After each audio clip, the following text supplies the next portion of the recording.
আপনি যদি ভিসা অফিসারের সামনে কথা বলতে কনফিডেন্ট লেভেল হাই না রেখে কথা বলেন তাহলে আপনার ভিসা হবে না। কারণ তার কথাটা আপনি সুন্দর মতো বুঝতে পারেন না, কারণ সে তো ইংলিশে কথা বলেছে। ইন্টারভিউতে কি কি জানতে চাবে।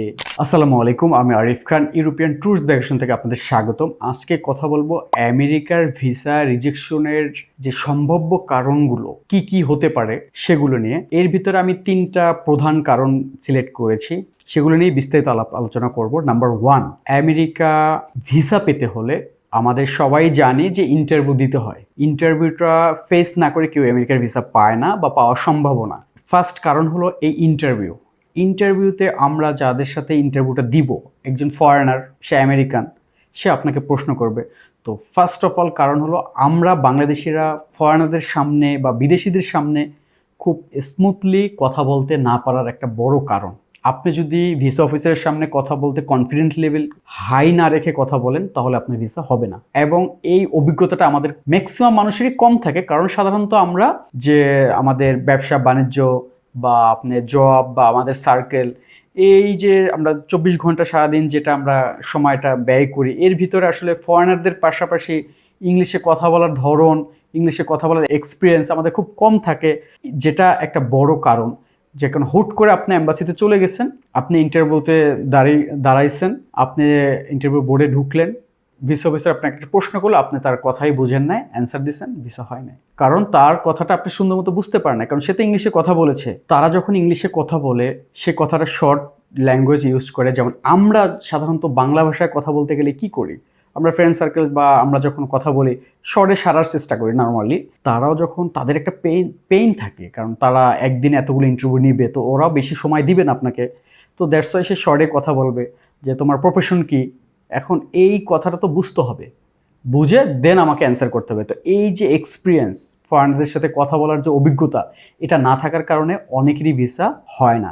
নাম্বার 2 হলো ইন্টারভিউতে যখন আমরা যাব সে বিষয়ে যথেষ্ট জ্ঞান না রাখা। যেমন ইন্টারভিউ কত সময় ধরে হবে, ইন্টারভিউতে কি কি জানতে চাবে, আমাকে কি করতে হবে, এই বিষয়ে যথেষ্ট জ্ঞান আপনি যখন না রাখবেন তখন আপনি ইন্টারভিউ বোর্ডে গিয়ে মানে আনইজি ফিল করবেন, এবং কি তার সামনে কথা বলাটা আপনার সৌন্দর্যটা আসবে না।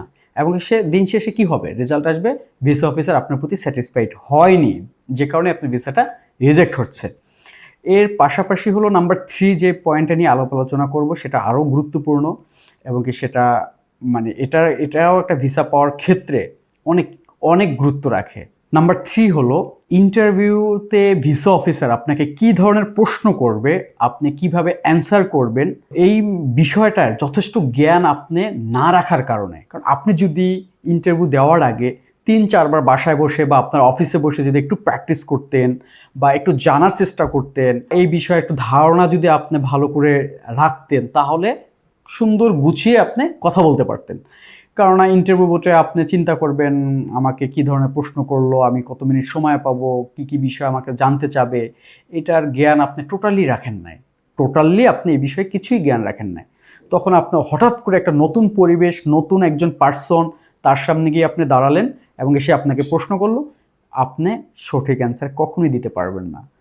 তো আমেরিকার ভিসা পাওয়ার ক্ষেত্রে অবশ্যই আমি সাজেস্ট করব সবাইকে, বাসায় হোক তার অফিসে হোক, অবশ্যই আপনি বারবার একটা ইন্টারভিউ সেশন বিষয় নিয়ে আপনি আলাপ আলোচনা করবেন, এবং দেখবেন যে কি ধরনের সাধারণত প্রশ্ন করে, কিভাবে অ্যান্সার করে, কত সময় পাবো আমি, কি কি আমার বিষয়ে জানতে চায়।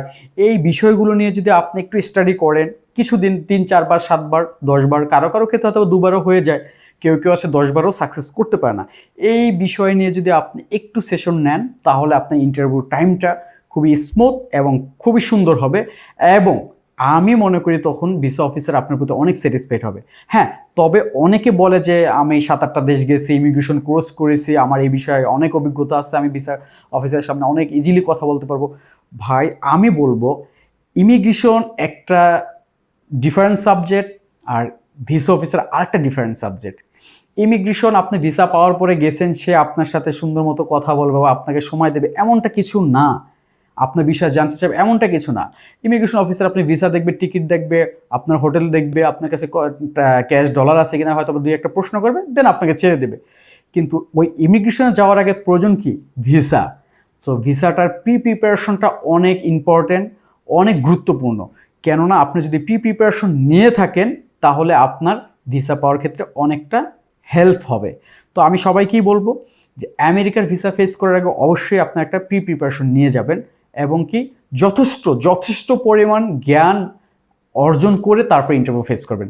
ইনশাল্লাহ দেখবেন আপনাদের ভিসা ইন্টারভিউ খুবই ভালো হবে এবং কি ভিসা পাওয়ার রেশিওটা বেড়ে যাবে। আমার ভিডিওটা কেমন লাগছে অবশ্যই কমেন্ট করে জানাবেন এবং কি নেক্সট কোন ধরনের ভিডিও চান বা কি রিলেটেড ভিডিও চান অবশ্যই কমেন্ট করে জানাবেন, আমরা সেই ধরনের ভিডিও আপনাদেরকে দিব। থ্যাংক ইউ, আসসালামু আলাইকুম।